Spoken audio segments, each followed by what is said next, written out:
Good morning, ladies and gentlemen. Thank you and welcome to USINDO Jakarta Special Open Forum. This forum is a joint cooperation with the Climate Change and Environment Working Group of the U.S.-Indonesia Joint Commission on the Comprehensive Partnership. Without further ado, I would like to invite the President of USINDO, Honorable David Morel, to open and moderate the forum. Honorable Morel, the floor is yours. Ambassador Marcial, USINDO Indonesian co-chair, Ambassador Arifin Siregar, who co-chairs USINDO, along with Ambassador Stapleton Roy, and on the Washington side. Climate and Environment Working Group co-chairs, Professor Witoelar and Assistant Secretary Jones, who just reminded me that we were colleagues at USAID some 2 decades ago in the Asia Bureau. So I'm delighted to renew our collegiality today. Agus Purnomo, Punki, our good friend and vital contributor to the Indonesian side of this effort. Members of the Climate and Environment Working Group, ladies and gentlemen. USINDO, in cooperation with the Climate Change and Environment Working Group of the U.S.-Indonesia Comprehensive Partnership, welcomes you to today's special open forum and public consultation. U.S.-Indonesia cooperation on climate change and environment, progress and future priorities under the Comprehensive Partnership, with our special guest, Professor Rachmat, Special Envoy for Climate Change, Government of Indonesia, Dr. Kerri-Ann Jones, Assistant Secretary of State for Oceans, Environment, and Science, and Agus Purnomo, who is Special Assistant to the President of the Republic of Indonesia on Climate Change. We also welcome the representatives of agencies of both governments concerned with climate and environment issues, including the U.S. State Department, USAID, the Millennium Challenge Corporation, the Environmental Protection Agency, the National Oceanic and Atmospheric Administration, and many others on the U.S. side as well as on the Indonesian side. The Comprehensive Partnership was launched by the 2 presidents here in Jakarta some 2.5 years ago. They made clear that a vital partnership consists not only of activities by the 2 governments, but depends substantially on active collaboration between government and committed members of civil society in each country. In fact, they said this was, quote, at the core, unquote, of the partnership. In fact, the 2 presidents specifically encouraged the formation of public-private partnerships in the climate change sector, something that still can be done if there are committed people that want to step forward and do that together with government or at either side's initiative. To help fulfill that vision, USINDO is pleased to sponsor today's special open forum and public consultation. Public consultation is a very important concept that has not, as far as I'm aware, been done under any of the working groups of the Comprehensive Partnership until this morning. And we hope to see more of that because it's through that kind of dynamic collaboration that the entire partnership can be strengthened and made sustainable for the long term, even beyond the terms of the presidents who founded the partnership.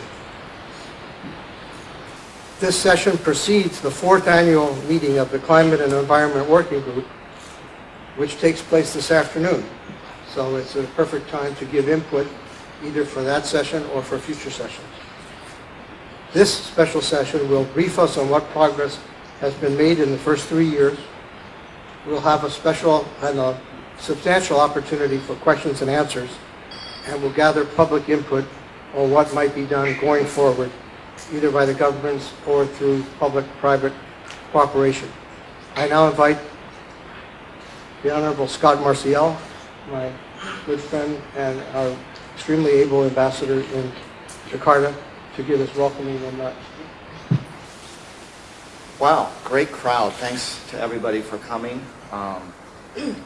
Rachmat, Witoelar, Agus, Purnomo, David, and Ambassador Arifin Sirigar, the co-chairs of,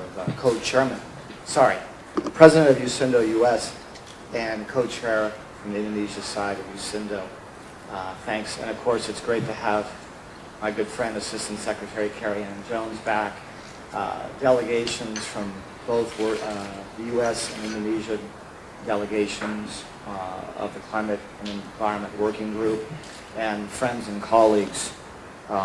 There's a lot of great things about being the U.S. Ambassador to Indonesia, and one of my favorite things is I get invited to things like this, where I know far less than everybody else in the room about the subject, and yet people still ask me to speak. I'm not quite sure why, but it's a great opportunity. So what I would say, I'll be very brief, because the people who really know this issue and can contribute the most should speak more. But I would like to put this, as David Merrill did, in the context of the Comprehensive Partnership. The whole idea of the Comprehensive Partnership was that here we have the world's third and fourth largest countries. And while we had good relations, we weren't working closely enough together. And so our presidents decided, there's much more we can do together with greater consultation and just bringing people together and look for opportunities to solve problems. And they identified a number of areas. We formed working groups to work in several areas where we saw both problems and challenges, but also opportunities.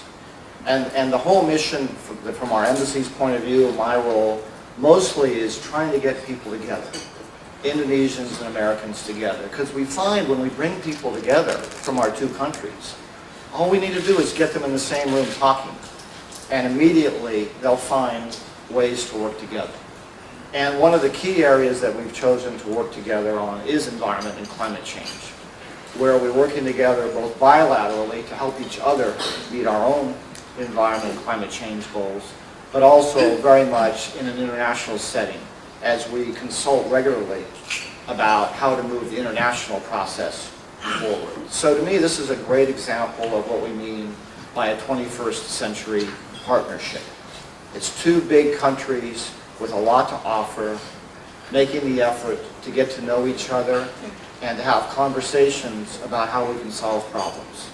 And as David said, the great thing about this morning is we're inviting all of you to help us with your ideas and your feedback, because nobody has a monopoly on wisdom and solutions. And it's really helpful to have all of you here to give us ideas and advice. So I want to thank all of you very much for coming, as well as thanking everyone from the two delegations and, of course, USINDO for hosting it. So thank you so much, and wish you a very good day at this event. Thank you.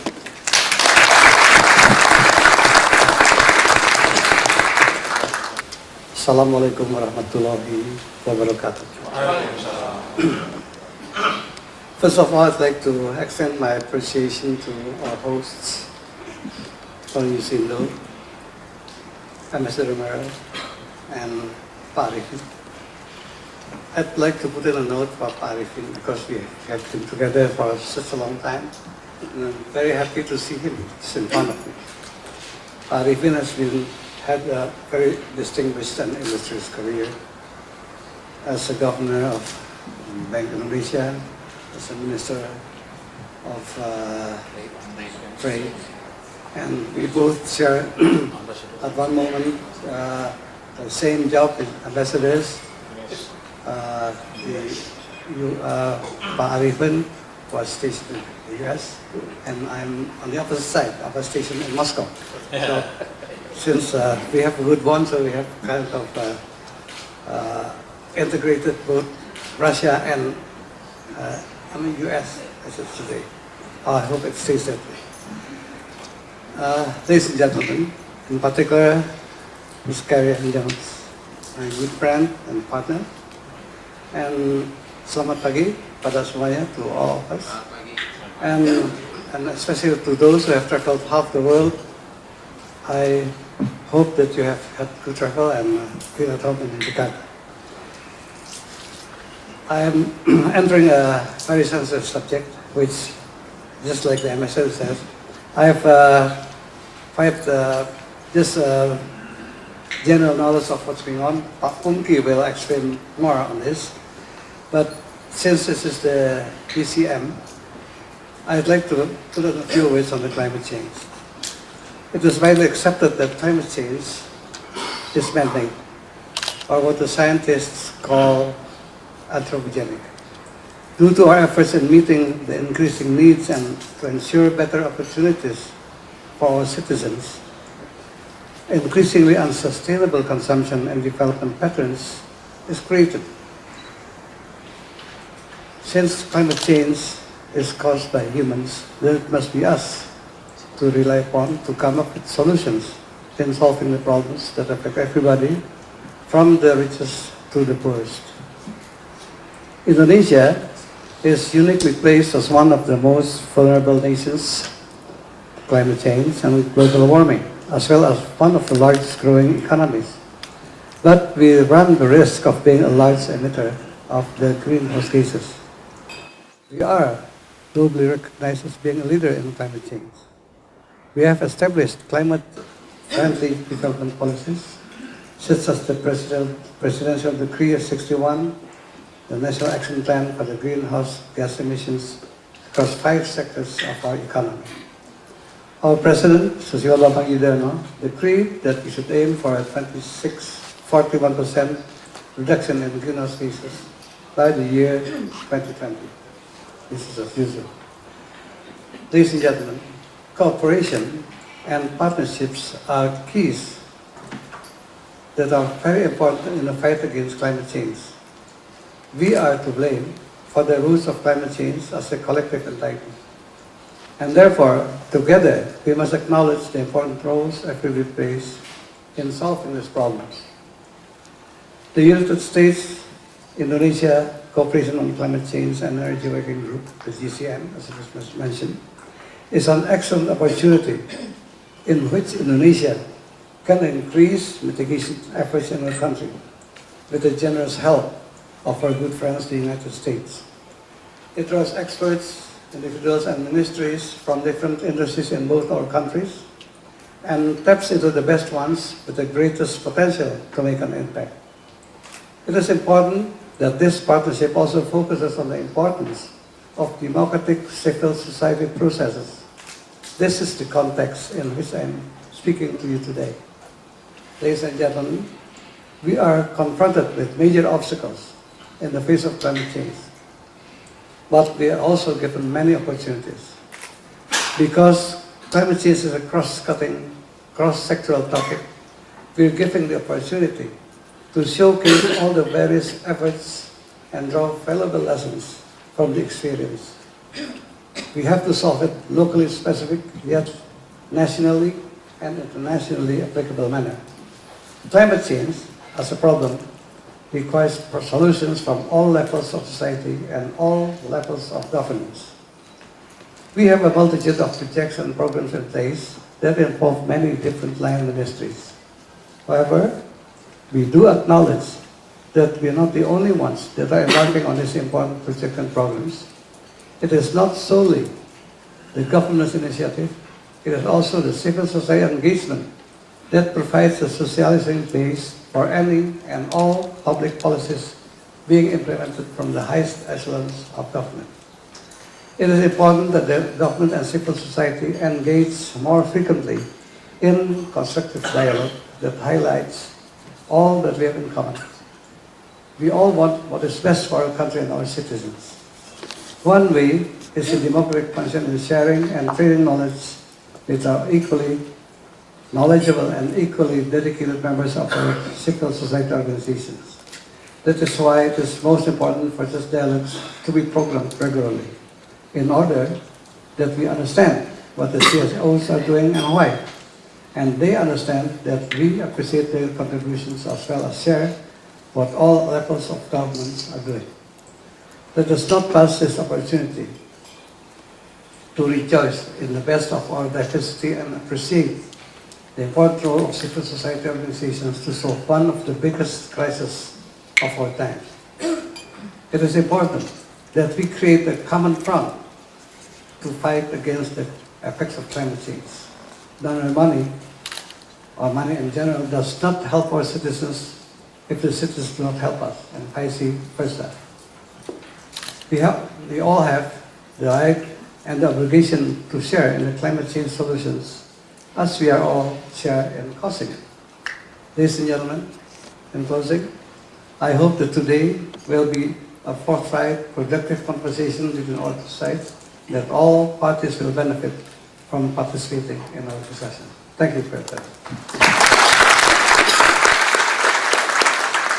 Distinguished guests and friends and colleagues, Selamat pagi. Selamat pagi. It is a great pleasure for me to be here today, and for the entire U.S. delegation. We will be participating in the fourth meeting of the Climate and Environment Working Group that you just heard everyone mention. Professor Witoelar and I will co-chair that meeting this afternoon, so we are all pleased to be able to spend some time with you this morning to hear your views and to take some of your questions. I would like to thank USINDO for hosting this important session. USINDO is a key organization for those of Washington who know and work with Indonesia, and I would particularly like to salute Ambassador David Merrill for his leadership. And I'm very pleased to remember how hard we worked together many years ago. I would also like to thank the local USINDO staff here in Jakarta, particularly Hazelia Margaretha, who I know spent a lot of time working on this, so thank you all. I would also like to thank Mr. Agus Purnomo for agreeing to share his thoughts with us today in his opening remarks. I know that Pak Agus has had a distinguished and diverse career working with government, NGOs, and international development organizations. He is uniquely qualified to set the stage for our discussion on how to strengthen public and stakeholder participation in our relationship on these important topics of climate change and the environment. The U.S.-Indonesia Comprehensive Partnership was launched by our two presidents in 2010, and it has met annually since then. I have been very lucky to be able to co-chair all of those meetings. We meet annually on a government-to-government basis through 6 working groups, and throughout the year, the members of the working group stay in touch and keep doing a lot of work. So Professor Witoelar and I have the easier job. We go to the meetings and hear about what's been happening, but it is the teams that work together. And why was this group set up? It was set up because our two countries recognize that climate and environment need special attention in our bilateral relationship, because these issues are central to the importance of both of our governments and to all of our people. These governmental meetings, however, and the many areas of government-to-government cooperation that we have developed are all important, but they are not by themselves the basis for sustainable, durable, truly comprehensive partnerships for 2 reasons. First of all, so much of what needs to be done to mitigate and adapt to climate change, to conserve our oceans and forests, and to manage our environment must be done by and with civil society, the private sector, and our scientific and academic and technical communities. We need to build partnerships and alliances in which all of us can participate and from which all of us can benefit. And the second reason why we need meetings like this is because governments, by their nature, are fairly cautious and sometimes a bit slow-moving. Government agencies can sometimes become a bit isolated in their own respective authorities and in their own respective worlds.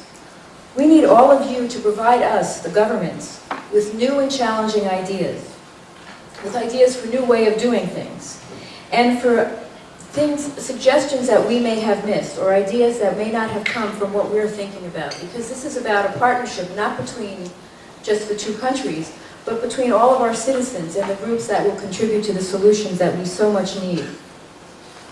So we look forward to this discussion today. I know that there are times when we won't have agreement, and I know that there will be times when we don't move fast enough, but I think one thing I must assure you of, that we are really here to listen and to exchange ideas. And so I thank you very much for coming, and I look forward to our discussions. Thank you. Terima kasih. Honorable Secretary Jones, Chairman Witoelar, Honorable Ambassador Marshall, distinguished host, Honorable Ambassador Merrill and Ambassador Siregar. Ladies and gentlemen, I have seen old friends in the room, and among others, one of it is sitting in the front, Chip Barber, who more than 2 decades ago wrote a book together on Tiger by the Tail, and I think we're still trying to catch up the tail, right? Good morning, and Assalamualaikum warahmatullahi wabarakatuh. I would like to start the first few slides in identifying progress that Indonesia has gone through on the issue of climate change, and also touch a few slides on REDD. Next slides, please. Indonesia, like many other countries, have suffered from the impacts of climate change and will continue in the foreseeable future to be the victims of climate disasters. That's why Indonesia continues to contribute in a global effort to reduce greenhouse gases emissions. Next slide. Here are some of the milestones that we have achieved. Starting from hosting the UNFCCC COP15 in Bali in December 2007. Half a year after that, the President created the National Council on Climate Change, the NCCI, or the NPI in Indonesian, which is a council chaired by the President, but the executive chair, the commander in charge is Professor Witoelar. And a year after that, the President made a pledge to reduce Indonesia's emission at the level of 26% below the projected emission in 2020 with its own resources, and can go up to 41% if there are international partnership. The next years, we engage more seriously with our biggest source of emission, which is the emission that come from forests and peatland. We had a partnership started with Norway on May 2010, and then a few months after, we created the REDD Task Force led by Minister Kuntoro, which after extension, end of this month, will conclude its assignment. In between the 2.5 years of the time of the REDD Task Force, Indonesia embarked the suspension of new permits on primary forest and peatland. Just a few weeks ago, the President extended the suspension of new permits until May 2015, so that the next President will have half a year time to consider what to do with the primary forest and peatland. Next slide.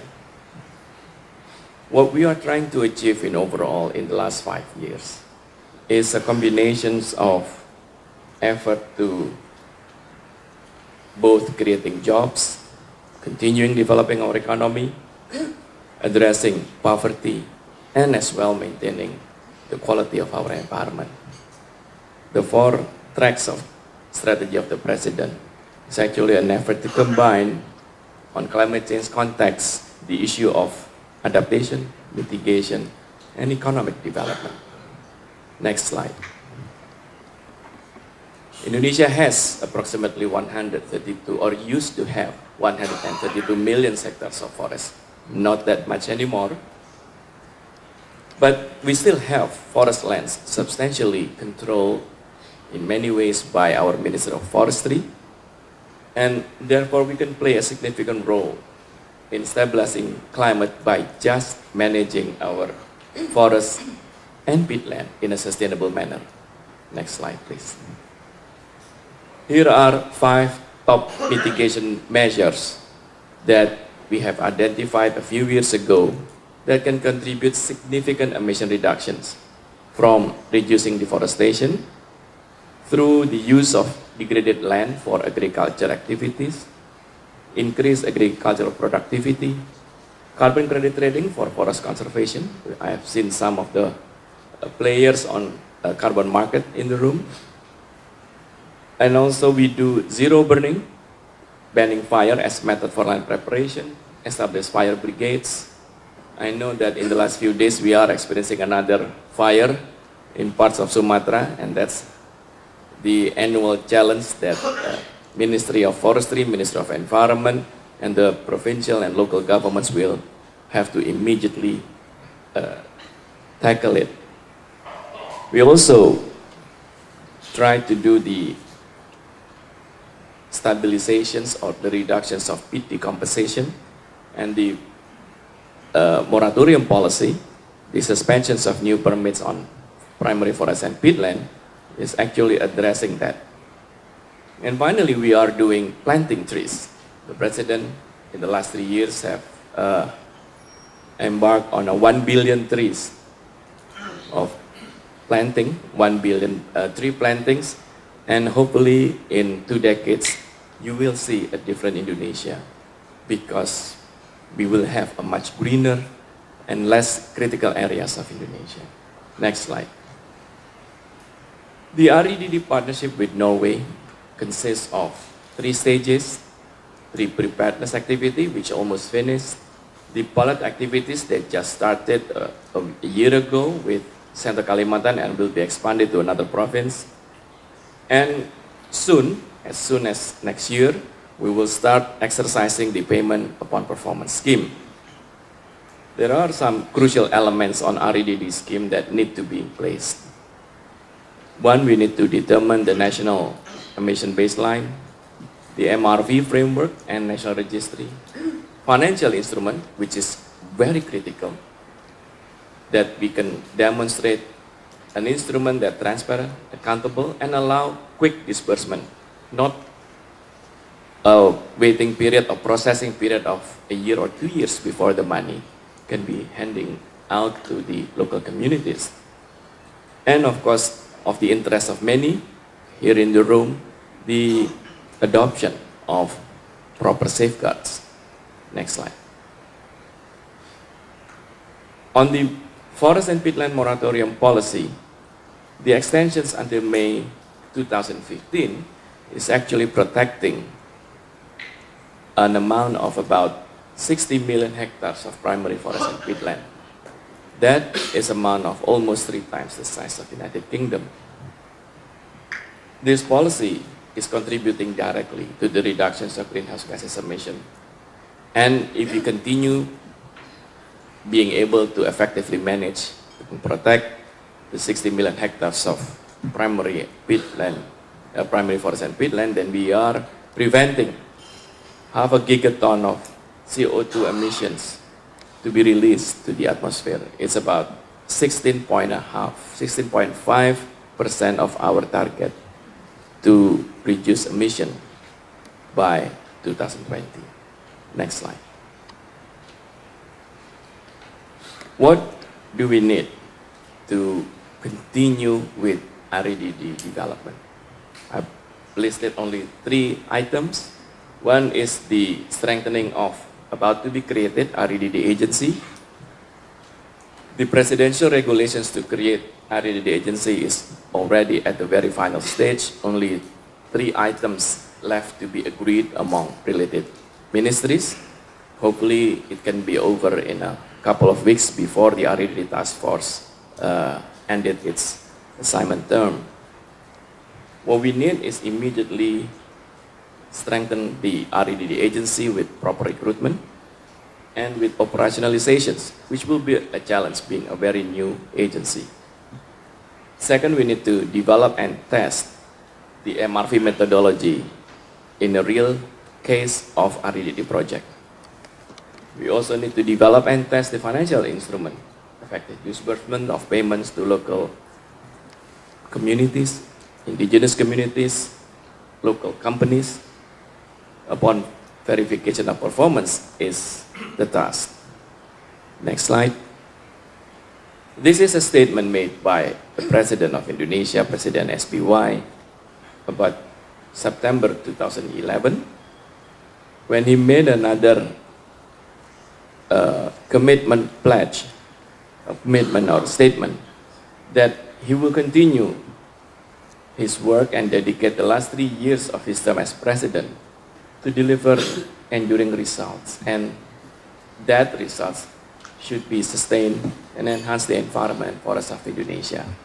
He has delivered the extension of moratorium and will soon create the EDD agency, and there will be some more in another year to go. Next slide. Here are the elements of what need to be in place for the climate change issues in the years to come. We need to strengthen and continue doing policy coordination and disperse climate change emission reductions actions. We need to continuing improve the concerted international negotiations. Some of you who are negotiating on the climate change issue may have known that in the last 1 year, Indonesia made substantial intervention and submissions at the UNFCCC meeting. The level of mastery of issues and the confidence of our negotiators is much, much higher than even 5 years ago. We need to work more on the integrating of national and local budgets, provincial and district budgets. And one effort that has already started, we need to develop the basis, the legal basis for climate change actions.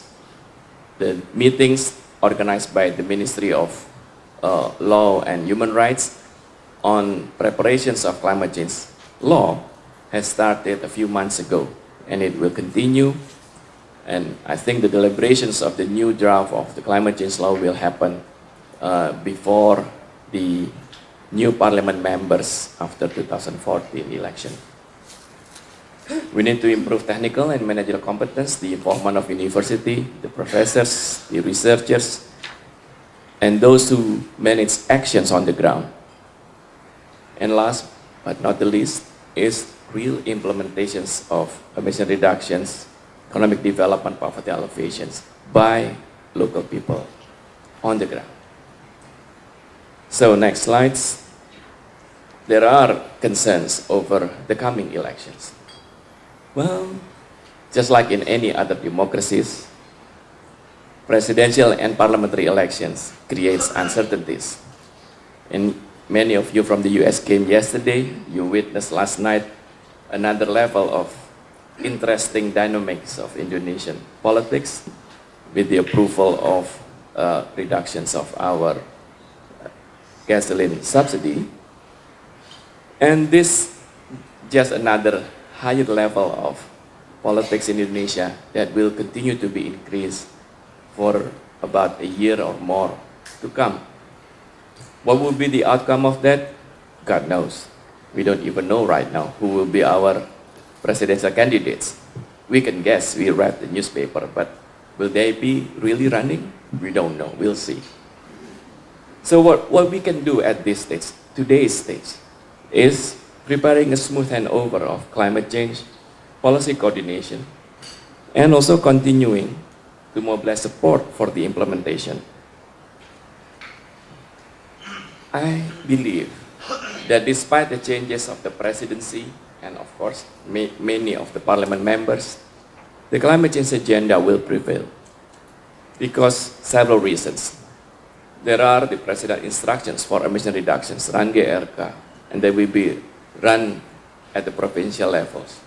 There are institutions, many institutions in Indonesia representing in this room are already engaging in serious climate change agenda, both adaptation and mitigation.